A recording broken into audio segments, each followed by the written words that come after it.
Here at Flexfilm, we offer the Gasket push sticks. We have them in 2 colors. That's exactly what these are. What these do. They're made to push down gaskets or create space in between gaskets so that you can get film to fit.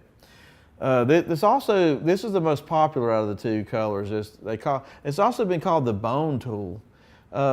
Been around a long time. This is a tool that you can also use to create wedges. You can push it down into a door panel and pull the door panel out, create that valuable space in between the rub rail, or they call it the sweep, that you might need to get the film to slide down.